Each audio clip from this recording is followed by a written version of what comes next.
Hi there. My name's Nick, and I'm a team leader within the CRS services here at Catch22. I'm hosting season 5 of the Catch22 Minutes podcast, Experts by Experience, where we'll be exploring the value of lived experience. I'll be speaking with Catch22 service users from across our services. To listen, search Catch22 Minutes wherever you get your podcasts. Hello. Hello. Hi. Hello. We're here for another episode of our Experts by Experience podcast. I have a guest with me today. Would you like to introduce yourself? Yeah, my name is Gavin. Nice to meet you. Nice to meet you too. So today we're going to be talking a little bit about giving back to younger versions of ourselves, and also the idea of, I guess, giving back to people that are like just starting out. So, different stages of the system, different stages of life, people need advice from those that have been through it. Mm-hmm. And you kind of being here today and sharing some of what you've learned and your experience is really, really important and really helpful. So thank you for agreeing to do it. Yeah, not a problem. Thanks for having me. You're welcome. So maybe it will be helpful to start with a little bit of context. So you sharing a little bit about kind of what your life looked like when you were younger. So maybe like just, what it looked like for a younger you. And then we can talk about what advice that younger you would have needed. Okay. So I would say younger me looked like single parent household. Grew up with my mum. Mum was quite religious. It wasn't for me. I felt oppressed and I needed to make a quick escape from home, and I put myself into care when I was 12. Yeah. That's young. Yeah, that's young. 12 years old. Mm-hmm. Okay. And do you remember, that is not the age that I thought you were going to say. Okay. So 12 years old, so having those thoughts of, I have different needs to the ones that I'm being provided with. Yeah, I would say. Myself out of there. Yeah, I just needed freedom. Mm-hmm. Yeah. I think I was an old man at a young age. I knew what I wanted, and it wasn't what I was living with. Do you know what I mean? That is always so interesting when you meet those kids that have wisdom beyond their years, or they feel like they've been there a lot more than 12 years old. Yeah. Do you think you realised that about yourself at the time? Did you feel like that old man in the young man's body? I guess I was quite headstrong. I was quite rebellious. I knew what I wanted, and I was suffering the consequences to do what I wanted to do, pretty much. Yeah. Yeah. Did you see anyone else around you at that time who was similar? Like, did you kind of recognise those things in your peers and in your friends? No, I was too young to be observant. Yeah. To pick these things up. Yeah. Just observing my own life and how I felt. Yeah. That's all I knew. I mean, it makes sense. 12 is like, you're really, even being able to reflect at the age of 12 and thinking, I actually need something different is very... Is it? Yeah, I think that's really impressive. I think as a 12-year-old, a lot of 12-year-olds are, not focusing on needing different than what they have. Yeah, I guess. Yeah. I guess. So what was that like for you when you made that change and you put yourself into care? So it was only meant to be like a respite period for maybe about a month. And then they had a meeting a month later to see if I would go back home.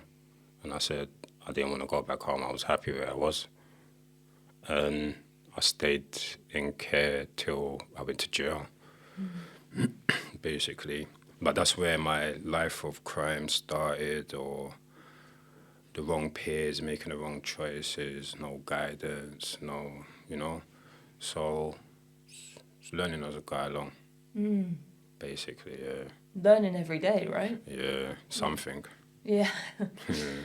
What was that? So from 12 to how old were you when you first went to jail? I was 16.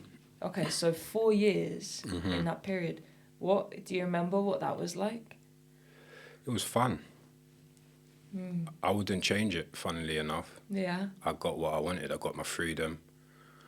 I didn't didn't have to answer to no one, just myself. I was my own little boss, you know. So that's what I wanted.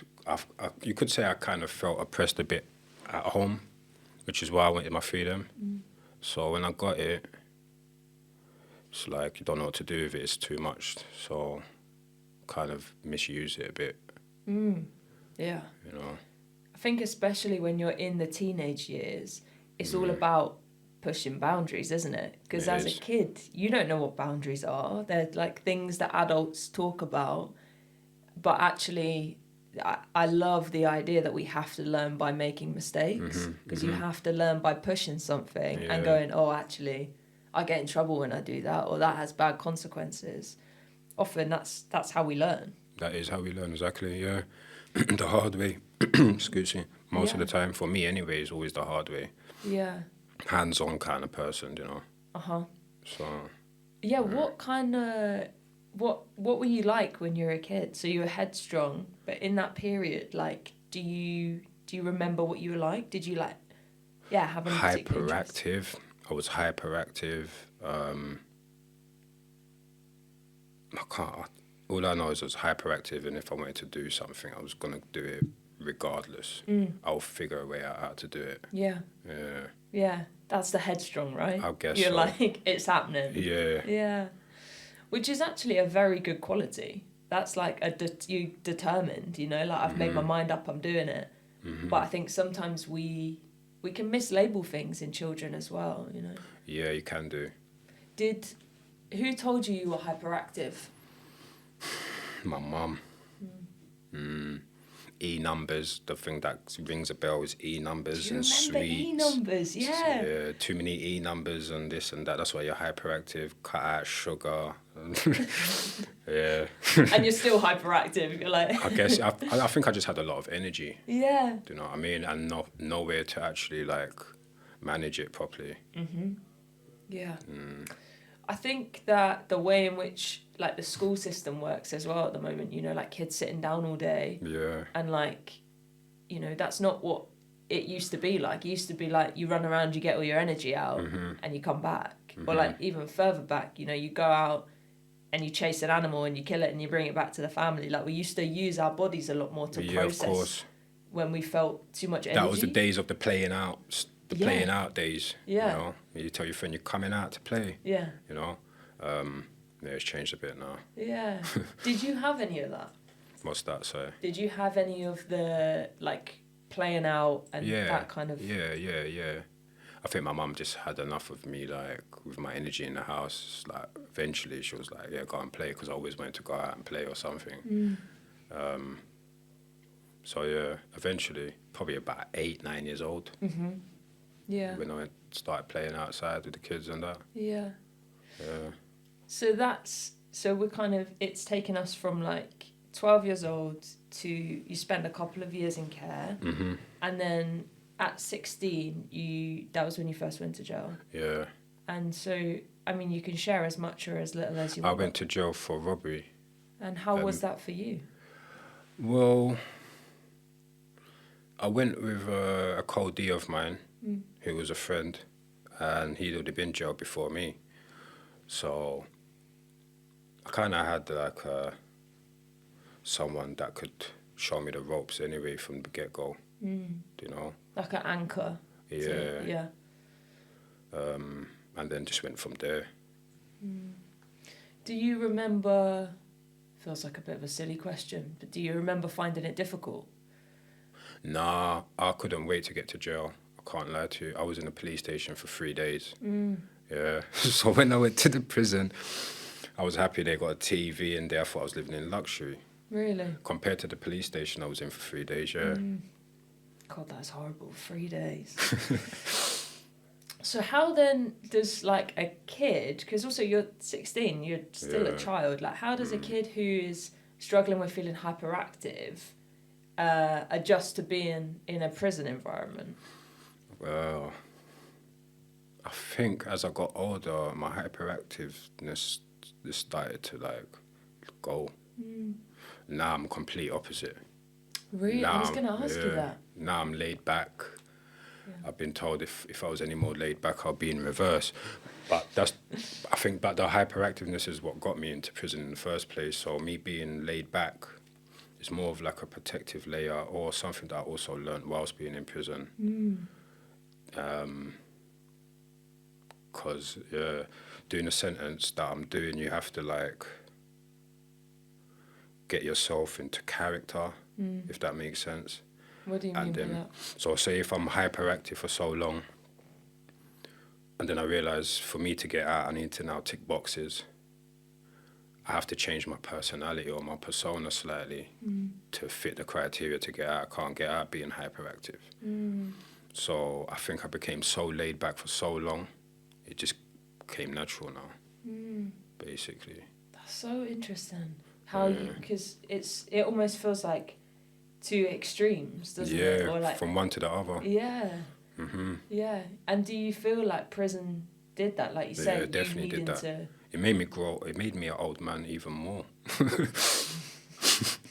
It did. Even more than the 16-year-old old man. I was 21 now, and I'm feeling like an old man. Like I think I was in Aylesbury at the time. It's like a YOY prison up to 21. And I'm feeling like an old man. Like I feel like I'm surrounded by kids now. How do you manage that? How did that look for you? If you felt like you maybe couldn't relate to the people that were around you as well? Yeah, I just grew up overnight, kind of thing, from certain things. I distanced myself from it. It gave me anxiety, like watching it, looking at it, and then I used to say to myself, "But I was like that one time," so I was a bit more understandable or understanding. So yeah, it's that thing of sometimes we have to go through it, right? Yeah. Which is much easier to say than it is to do. When you're going through those hardships, it feels like, why me? Why do I have to do this? Yeah. But sometimes you've got no choice. You just got to ride it. You know. That's kind of what you were saying earlier, right? Like taking every day as it comes and just like almost like letting life happen to you rather than resisting it. Yeah, it'd be like I learned to be more in the moment, kind of thing, than being in my head. Yeah. How do you think that's helped you? Like, has it helped with like feeling anxiety or any of those things? It don't let me get too carried away with things from the past or things that could possibly happen in the future. And the only thing that I'm really in control of is right now. Yeah. Do you know? Yeah. So, yeah, that's just my mindset. It's a hard thing to accept, right? That you can't control. The idea that you can't control anything is like, how does a human being wrap their heads around that? Acceptance. Yeah, you just have to learn to accept certain things, and then you let go of the need to control it.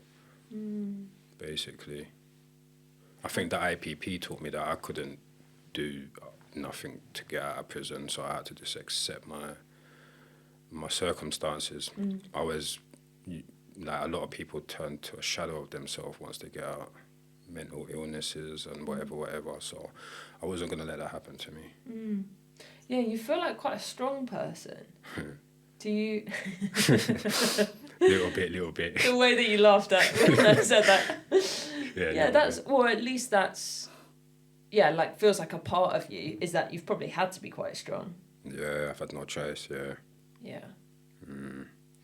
And I think, like you said, that when you feel like you don't have choice, acceptance is maybe the more... It's the only thing. Yeah. It's the more healing one, right? Because when you're resisting something again and again, it's painful. It can be, yeah, and it's draining. Yeah. Yeah, it drains you. And then you don't even go nowhere anyway, so... Right, you feel stuck. Yeah, just let go. How do you feel being in the community now? I feel good, to be honest with you. I've been out now for almost 2.5 years.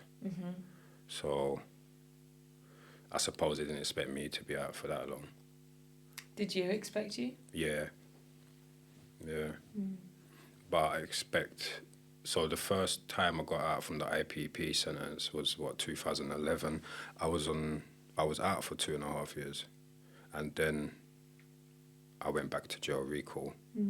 So 2.5 years is the longest time I've been out since having this IPP. So I'm beating my record. I'm trying to beat records in terms of staying out of prison and that. I'm not trying to go back anyway, but... And it sounds like you are beating records. You're like right on par with where you were before. That is huge. To do that again after you've been knocked down. Yeah, it's this determination to not go back to where I've been because I know what to expect. And also, I've gotten older and the system has changed dramatically compared to when I was young to a few years ago.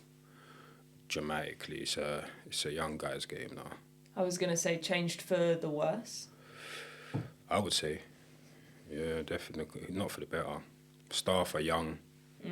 They're not really trained to equip with what's going on there. And yeah, it's a different world. It's not for me no more. Where before, I didn't really mind it, I'm not going to lie to you, as much. It was like a boys' club. That is so interesting, yeah? You're not the first person that's described it as that either. No, it's true, yeah. And then now, just don't want to ever go back here again. I'm done. I think I've learned what I need to learn from the experience of life, and now it's time for me to progress, basically. Where do you, like, it might sound like quite a vague question, but like, where does that determination come from? Like, so you say you don't, it comes from like, you know what prison is like and you don't want to go back there. And do you think that is different this time just because of age? Possibly. It happens, doesn't it? Yeah, possibly. There's only so much energy you can like spend on one thing, and I think I've used up all my energy for prison now. And that's coming from a guy who said he had a lot of energy. So I've wasted up all of my energy in prison. I think I need to conserve it and use it for more constructive things now. You know. Do you have like ideas of what you want, like where you want to go now? It's a big question.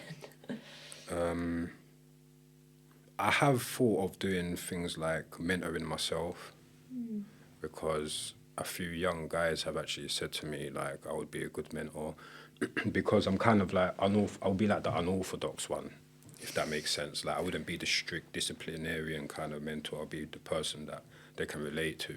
Yeah. Do you know what I mean? So you'd be easier to break or to open up to someone like me if I showed them certain things and they'll think, oh, they ain't got that stereotype maybe of keeping certain things quiet or, you know. So possibly. That's what I want to get into, because funny we're talking on this subject, but I would like to stop young people from going on the road that I took, to be honest with you. And I'm trying to figure out a way how to get into it. I think it will come if it's meant to. I think that you'd be a brilliant mentor. I really do. Because I think the like your presence or your disposition is so like, I think that people could tell you anything. You know when you meet someone and you're like, oh, that person could take something really scary if I needed to tell them that. Which is, for young people, that is so important to have that. Like, unfazed, you know? Yeah. I think one thing that I did have a vision for that I would love to do is, like, when I was younger, there was a lot of youth clubs and youth centres for children, and I think, like, the government funding, they've taken it all away, so they don't got nothing to do no more. So if I could, I would love to start up a youth club or youth centre, take kids off the streets. That's what I would like to do personally. Yeah. That is so important as well. Like doing that you can do those things in your community. You know, like I always think there's so many celebrities that have done that. You know, gone back to where they grew up and make a service or like a centre for what they didn't have. And the fact that you want to do that is just so impressive, because you could be like, you know, you could reject the idea of wanting to help people because you feel like you didn't get any help. No, that's what would make me want to help people more. Right, but even that is impressive. I guess. I don't know. It is. I think that's, especially in London, we need a lot more of them. Yeah, definitely, yeah. They've been taken away that much, I do know. Yeah. And like, activities, you know, not even just like a communal space for young people, but like, you know, like we're in a recording studio, music or like sports, just, you know, something that gives people a skill. Yeah, it's true, yeah.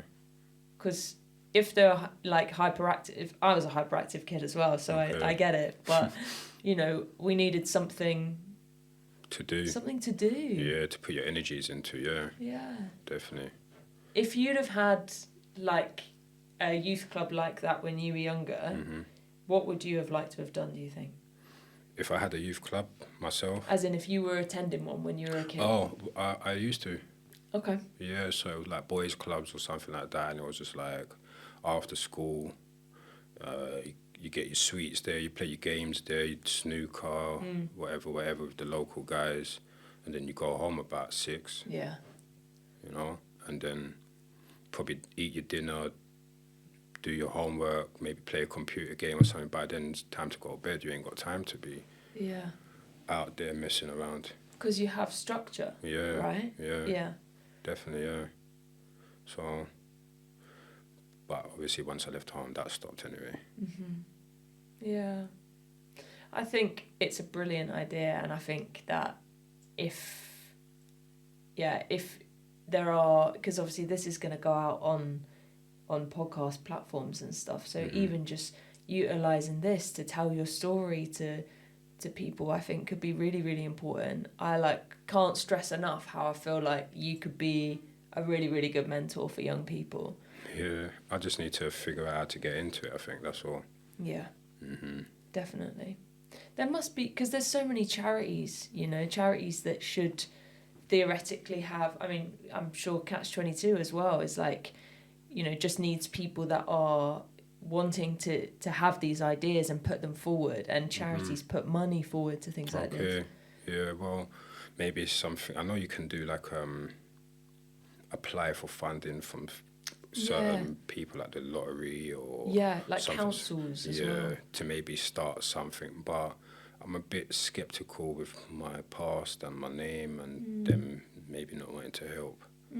So also, you know, there are specific charities which hire mentors for young people that have experience of the systems, because those are, you know, so much more beneficial to have as your mentors, because they have this knowledge and this experience which they can impart on young people. So maybe even getting experience through that, and then branching off and being like, now I've got this, I'm going to make my own thing, you know? yeah, I would even do voluntary just to like get my foot in the door, and I wouldn't normally do voluntary, but for something like that I would. Yeah. To be honest with you, yeah. What would you, if younger you was sat here, what age should we choose? 12, or should we go younger? Yeah, 12 is good. 12 is good. Yeah, that was the start of the journey, really. Okay, 12-year-old you sat over here on this funky looking drum kit. I'll tell him, don't hit the drums. Yeah, what are you saying to him? Good question, you know. It's a loaded question, it's heavy. What am I saying to him? Where do I start? That's the thing.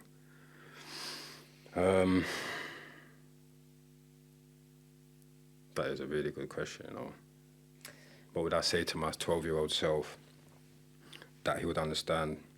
Probably ask him, like, what does he want from life? What his goals are, his achievements. And then, I suppose, just asking them questions will, like, get you thinking naturally, and could possibly maybe open your eyes to something new. Yeah. Or maybe you might question yourself, like, yeah, true, what do I want to do? And then you might turn around and say, I want to do this, and then you get into it. I love that. You know? To be honest with you, I feel sorry for that 12-year-old kid, though, because he was in a big world, no guidance, no nothing. So it was inevitable he's going to go to jail. You know, it's inevitable he's going to make mistakes, whatever. But it's about now learning from them. Now you've made them, innit? Pretty much. So. Asking a 12-year-old what their future goals are, I think giving them choice and saying, like, you have possibility. That's such an important form of guidance. Yeah, it is, yeah. The fact that you feel, would you say you felt sorry, felt empathy for that 12-year-old you, Yeah. that's important as well, because I think in the process of healing and forgiving ourselves and all of this, we have to feel empathy for all the things that you've been through. I guess so. Yeah. We are, I think, we're being signalled that we're at the end. Okay. The perfect time. It's always difficult. I always feel like we get right into it. We talk to 12-year-old ourselves and then it's Yeah, no, it's okay. Is there anything else that you, maybe like just something to tie up our conversation today? So something that you'd say to younger people, it doesn't have to be younger you, but younger people that are going through difficult things right now. Yeah, find positivity in a negative world and latch onto it. That's all I can say, no matter where it comes from. Just find it. Yeah, don't limit yourself, just find it. Brilliant. Brilliant. Thank you so much. No, thank you. I really appreciate it. At Catch-22, we work with young people and adults providing intervention, rehabilitation, and victim services in prison and in the community. To learn more, visit catch-22.org.uk.